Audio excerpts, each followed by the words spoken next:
وما خلقت الجن والإنس إلا ليعبدون ما أريد منهم من رزق وما أريد أن يطعمون إن الله هو الرزاق ذو القوة المتين فإن للذين ظلموا ذنوبا مثل ذنوب أصحابهم. أعوذ بالله من الشيطان الرجيم. بسم الله الرحمن الرحيم. ما شاء الله لا حول ولا قوة إلا بالله العلي العظيم. حسبنا الله ونعم الوكيل ونعم المولى ونعم النصير. الحمد لله وكفى سمع الله لمن دعا ليس وراء الله منتهى ومن اعتصم بالله نجا. والصلاة والسلام على عباده الذين اصطفى محمد وآله الطيبين الطاهرين مصابيح الدجى. ورحمة الله وبركاته على من اتبع الهدى. رب اشرح لي صدري ويسر لي أمري واحلل عقدة من لساني يفقه قولي. رب يسر ولا تعسر وتمم بالخير آمین یا رب العالمین. عزیزان، احکام کے سلسلے میں ہم آج کل نجاسات کے بارے میں بات کر رہے ہیں. یہ موضوع ہم نے تقریباً ختم کیا. اب اس میں جو ذیلی کچھ مسائل ہیں ان کے بارے میں بات ہو رہی ہے. ہم نے کل تک منی کے بارے میں جو چند مسائل ہیں جو قواعد میں نہیں آتے اس سے باہر ہیں وہ ختم کیے. تو آج خون کے بارے میں 2-3 مسائل جو عام طور پر پیش آتے ہیں ان کا تذکرہ کریں گے.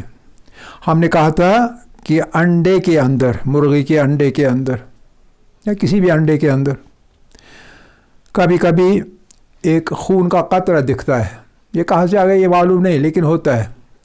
تو کیا ہم اسے نجس سمجھ لیں کیونکہ خون نجس ہوتا ہے؟ تو جو شرعی مسئلہ ہے وہ یہ ہے کہ وہ نجس نہیں ہے، بلکہ اگر وہ پورے زردی کے ساتھ مل جائے تو وہ کھایا جا سکتا ہے. وہ حلال بھی ہے، پاک بھی ہے اور حلال بھی ہے. آپ کو پہلے ہی پتہ ہے کہ پاک ہونا ایک چیز ہے، حلال ہونا دوسری چیز ہے. جہاں پاک چیز کی بات ہوگی اور نجس چیز کی بات ہوگی وہ حکم کے بارے میں ہوگی، اور جہاں حلال اور حرام کی بات ہوگی وہ حکم کے بارے میں، حکم کیا ہے، حلال ہے یا نہیں ہے اس کے بارے میں. آپ سمجھ رہے کہ نہیں؟ یعنی جو ہمیں کرنا ہے اس کے ساتھ کیا معاملہ کریں اس معاملے کے بارے میں ہوتا ہے کہ حلال ہے یا حرام ہے. کھا سکتے ہیں تو حلال ہے، نہیں کھا سکتے ہیں تو حرام ہے. کھانے اور نہ کھانے کے بارے میں بات ہوتی ہے تو یہ ایک چیز ہے، اور دوسری چیز یہ ہے کہ یا کوئی چیز نجس ہے یا پاک ہے. اگر نجس ہے وہ لگ گئی ہو ہمارے کپڑوں میں نماز نہیں پڑھ سکتے. اگر پاک چیز ہے ہم نماز پڑھ سکتے ہیں. گویا نجاست اور پاکی جو ہے یہ 2 حالات ہیں جن حالات کے ذریعے سے ہمارے طہارت کا حکم صادر ہوتا ہے یا ہمارے بدن کے بدنی نجاست کا، جس کو ہم حدث نہیں کہیں گے بلکہ خبث کہیں گے، خبث کی علامت ہوتی ہے. تو یہ دوسرا معاملہ ہے. یعنی نجس اور پاک یہ ایک پرابلم ہے، ایک مسئلہ ہے، اور حلال اور حرام یہ دوسرا مسئلہ ہے. تو انڈے کی زردی کی بات ہو گئی. کبھی کبھی آپ دیکھتے ہیں کبھی کوئی بات آپ سے کر رہا ہے تو آپ سے کہتے ہیں ذرا پھر کھولو اپنا منہ. آپ منہ کھولتے کہتا ہے آپ کے دانتوں سے خون نکل رہا ہے. تو آپ ایک دم سے تھوک باہر نکالتے ہیں اور چھوڑتے ہیں. اس میں دیکھتے ہیں تھوڑی سی سرخی ہے، تھوڑی سی لالما ہے خون کی. آپ کہتے ہیں شاید ہے.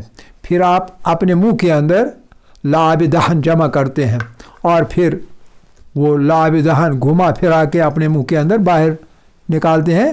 تو اس میں یہ لالما ہلکی ہو چکی ہوتی ہے.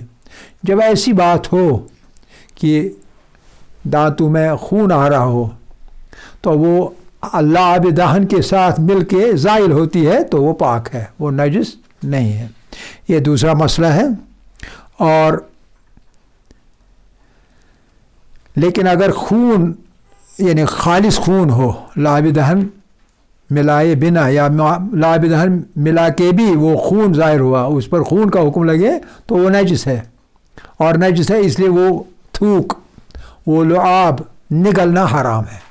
لیکن اگر آپ نے باہر چھوڑ دیا اور وہ کوئی خاص سرخی اس میں نہیں تھی، تو گویا اگر خون تھوڑا سا نکل بھی چکا ہو مسوڑوں سے، دانتوں سے، کہیں نہ کہیں سے، وہ بہت کم ہے اور وہ لعاب دہن سے مل کے زائل ہو رہا ہے، تو اس صورت میں نہ وہ نجس ہے نہ وہ لعاب دہن نکلنا حرام ہے۔ یہ خون کے متعلق۔ اب اس کے بعد میت کے متعلق ہم نے کہا تھا کہ انسانی میت جو ہے وہ غسل کے بعد پاک ہے، غسل سے پہلے پاک نہیں ہے، کیونکہ غسل میت واجب ہے۔ اور یعنی مرنا ایک ایسی بات ہے جس سے کہ لاش نجس ہو جاتی ہے، جب تک جان ہے تب تک پاک ہے، جو یہ لاش بن گئی، مر گیا آدمی، لاش بن گئی تو وہ نجس ہے۔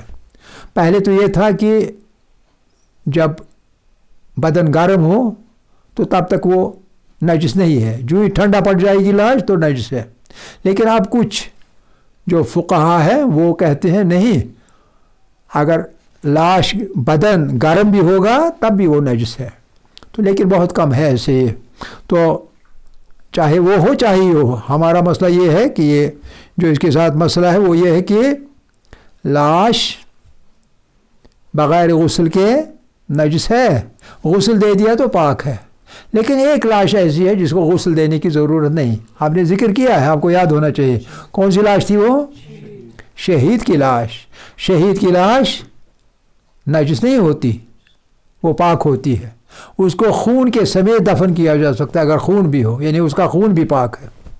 دوسرے لفظوں میں ہم یہ کہہ سکتے ہیں کہ میت شہید جو ہوگی، میت کی لاش جو شہید کی لاش ہوگی وہ بہت مقدس ہے، اس کا مرتبہ بہت اونچا ہے، کیونکہ اس بارے میں حدیثیں ہیں، آیات بینات ہے ان کا مرتبہ بہت بڑھانا بتانے کے لیے، تو اس لیے فقہ کے اندر شہید کی لاش کو نجس تصور نہیں کیا جاتا ہے، بلکہ اس کو پاک تصور کیا جاتا ہے۔ ایک شہید اور ایک دوسری چیز، اور وہ بھی لاش ہے لیکن وہ بھی نجس نہیں ہے۔ وہ کون سی لاش ہے جی؟ کسی شخص نے کوئی جرم کیا، کوئی قتل کیا، کچھ ایسی بات کی کہ اس کو شرعی حد جاری ہو گئی یا اس سے قصاص لیا گیا، اس نے کسی کا قتل کیا تھا، مقتول کے وارثوں نے اس کا قصاص لینا چاہا اور جو قاضی ہے تو قاضی نے اجازت دے دی، تو جب وہ مقتول کے وارث اس قاتل کو ماریں گے جان کے بدلے جان، تو جب وہ مر جائے گا یوں تو وہ نجس ہو جائے گا جب مارا جائے گا، لیکن شریعت میں یہ ہے کہ اس کا جو غسل ہے، کون سا غسل؟ غسل میت، وہ اس کو خود اپنا انجام دینا ہوگا، یعنی اسے سزا دینے سے پہلے اسے کہا جاتا ہے جاؤ غسل کرو، اور وہ غسل کرتا ہے، ٹھیک ہے کہ نہیں؟ اب جو اس نے غسل کیا تو لاش جب بن گئی اس کو مارنے کے بعد، وہ لاش غسل کیا ہوا تصور ہوگا اور وہ نجس نہیں ہوگا، بلکہ وہ باضابطہ یعنی اس پہ جو غسل دینے کی جو ہے یہ پابندی ضرورت، وہ ضرورت پوری ہوئی ہوتی ہے، لہذا اسے نجس نہیں تصور کیا جاتا ہے، ٹھیک ہے؟ یہ دوسرا مسئلہ ہے۔ اور تیسری چیز یہ ہے کہ اگر انسان کی لاش نجس ہوتی ہے تو کیا زندہ انسان کا کوئی ٹکڑا، کہیں سے گوشت کا ٹکڑا کٹ جائے یا کاٹا جائے، کیا وہ ٹکڑا بھی نجس ہو جائے گا؟ کہتے ہیں ہاں، اس پر بھی وہی لاگو ہوگا جو انسان کی لاش پہ لاگو ہوتا ہے، حکم وہی حکم اس بدن سے الگ کیے ہوئے ٹکڑے کا بھی وہی حکم ہے، یعنی وہ بھی نجس ہے تب تک جب تک نہ اس کی بھی جو یہ غسل کرنے کی جو یہ ذمہ داری ہے وہ پوری کی جائے گی، اس کے بعد وہ ٹکڑا جو ہے وہ پاک ہوگا، ورنہ وہ بھی نجس ہے، اسی طرح جیسے ایک لاش انسان کی نجس ہو جاتی ہے۔ آپ سمجھ گئے کہ نہیں؟ تو ایک اور مسئلہ ہے۔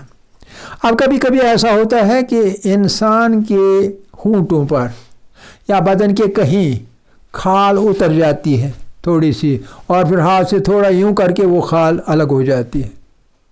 کبھی ایسا ہوتا ہے خاص کر ہونٹوں پہ یا کبھی ہاتھوں میں یا کہیں، کھال جو ہے وہ اترنے والی ہوتی ہے. ہم تھوڑا سا یوں کرتے اور وہ الگ ہو جاتی ہے، یعنی اس میں اتنی جان باقی نہیں رہی ہوتی. کیا وہ ٹکڑا سکن کا، چمڑی کا، کیا وہ پاک ہے یا نجس ہے؟ اگر اترنے والی ہو نجس نہیں ہے. لیکن اگر ایسی ہو کہ اترنے والی نہیں، تو آپ نے زبردستی اس کے ساتھ کر کے، کبھی ایسا ہوتا ہے آپ کا کہیں پھوڑا نکلا ہوتا ہے اور اس پھوڑے کی آپ زبردستی وہ اوپر سے جو کھال ہے اس کھال کو پکڑ کے کھینچ لیتے ہیں، آپ کو سخت یعنی درد ہوتا ہے، لیکن پھر بھی آپ نکالتے ہیں، الگ کرتے ہیں. وہ والی چیز نجس ہے، وہ والی چیز پاک نہیں. اس کو یعنی اس کا دھونا لازم ہے. یا یہ کہ اس کے آپ کے کپڑے میں لگی ہو، کہیں لگی ہو، آپ نماز نہیں پڑھ سکتے ہیں اس میں، آپ سمجھ رہے ہیں، کیونکہ وہ نجس ہے. لیکن جو خود بخود اتر چکی ہو یا اترنے والی ہو، کبھی پکی چیزیں اترتی رہتی ہیں. انسان کے بدن میں ہر 2-3 دن کے بعد پوری کھال کی جو خلیے ہوتے ہیں وہ اترتے رہتے ہیں. پھر آپ کا جو آپ کے کپڑے ہوتے ہیں کبھی بھر جاتے ہیں، آپ کہتے ہیں یہ ڈینڈرف ہے، بالوں کا ڈینڈرف نکلا ہو. وہ کیا ہوتا ہے؟ وہ ہوتا ہے سکن کی اوپر والی اوپر والی پرت، وہ اترتی رہتی ہے، الگ ہوتی رہتی ہے، آپ کے کپڑوں پر لگ جاتی ہے. یعنی وہ بھی آپ کے بدن کا جزو ہے، حصہ ہے. آپ نے ناخن اپنے کاٹ لیے، کوئی پرواہ نہیں، یہ بے جان چیز ہے، نجس نہیں ہے. لیکن جہاں گوشت کی بات ہوئی، گوشت کی سکن کی بات ہوئی، چرم کی بات ہوئی، تو وہ چیز جو ہے اگر زبردستی اتاری گئی نجس ہے، اگر خود بخود اتاری گئی تو پاک ہے. ایک اور مسئلہ ہے، ایک اور مسئلہ اس سلسلے میں، کبھی مرغی آپ نے پالی ہوئی ہے تو مرغی مر گئی. اب آپ کو اندازہ ہو گیا یہ انڈے دیتی تھی، ہم دیکھیں گے اس میں پیٹ میں کوئی انڈا ہے یا نہیں ہے. تو کبھی آپ کاٹتے ہیں پیٹ کو تو وہاں سے انڈے نکلتے ہیں، لیکن وہ ابھی پورے انڈے نہیں بنے ہوتے ہیں، یعنی ان کی کھال جو ہے اوپر سے وہ سخت نہیں ہو چکی ہوتی ہے، نرم ہوتی ہے. تو ایسا انڈا پاک ہے اور وہ کھایا جا سکتا ہے. لیکن مجتہدین کہتے ہیں کہ اس کو دھونا پڑے گا، اس کو دھونا پڑے گا. دھو کے آپ کھا سکتے ہیں، طریقے سے قاعدے سے دھوئیں گے، پھٹ نہ جائے. اگر پھٹ جائے گا تو دھویا نہیں جائے گا، اس لیے قاعدے سے دھونا ہے پانی کے ساتھ، اور وہ پاک ہے، آپ کھا سکتے ہیں، کوئی مشکل نہیں اس میں. اسی سلسلے میں ایک مسئلہ ہے کہ کبھی ایسی چیزیں ہوتی ہیں کہ بیرونی ممالک سے آتے ہیں، کافر ملکوں سے آتی ہیں. کون سی چیزیں؟ دوائیں جو سیال ہیں، لکوڈ دوائیں ہوتی ہیں، عطر ہوتی ہے، تیل ہوتا ہے، گھی ہوتا ہے، جوتوں کی پالش ہوتی ہے. اس طرح سے بہت ساری چیزیں آتی ہیں جس میں عام طور پر تاثر ہے کہ اس میں جانوروں کی چربی ہوتی ہے. تو جانوروں کی چربی ہوتی ہے تو کہیں وہ ایسی چیز نہ ہو کہ وہ حرام گوشت جانور ہو اور وہ چیز ہو تو اس کے بارے میں پھر یہ حرام ہو تو شک پڑ جائے گا. تو کہا جاتا ہے کہ ایسی بات نہیں ہے، بلکہ وہ پاک ہے، ان کے بارے میں شک نہیں رکھنا چاہیے، یہ چیزیں پاک ہیں. کون سی چیز؟ ایک دوائیں، ایک عطر، اور ایک روغن، اور ایک گھی باہر سے آتا ہے. گھی کہیں سور کی تو نہیں ہے، تو آپ کو کیا چٹی بڑی ہے، جس چیز کی ہو اس چیز کی، یہ پاک ہے. مجتہد نے، فقیہ نے کہا یہ پاک ہیں تو پاک ہیں. تو الا اگر آپ کو یقین ہو گیا نہیں یہ نجس ہے، کیونکہ یہ کہاں سے آئی ہے، یہ جی فلاں ملک سے آئی ہے، اور وہاں تو مسلمان کیا، وہاں تو کوئی اور مذہب والا بھی نہیں رہتا، یہ کمیونسٹ کنٹری سے آئی ہے، تو آپ کو یقین ہو جائے گا یہ نجس ہے، پھر آپ کے لیے نجس ہوگی. ورنہ نجس نہیں ہے، جہاں سے بھی آئی ہوگی پاک ہے. تو نجس ہونے کا یقین ہو جائے تو وہ ایک مشکل پڑے گی آپ کے لیے، نجس ہو جائے گی، آپ کے لیے حکم لگے گا نجاست کا. لیکن ورنہ آپ کا شک ہو تو شک سے کوئی چیز نجس نہیں ہوتی، شک سے ہر چیز پاک ہے. ہر کل شیء حلال، کل شیء طاہر، ہر چیز حلال بھی ہے، ہر چیز پاک بھی ہے. الا انہ تعلم، کہ بغیر اس کے کہ آپ کو علم ہو جائے، یعنی یقین ہو جائے، کأنہ، کہ وہ کیا چیز ہے، حرام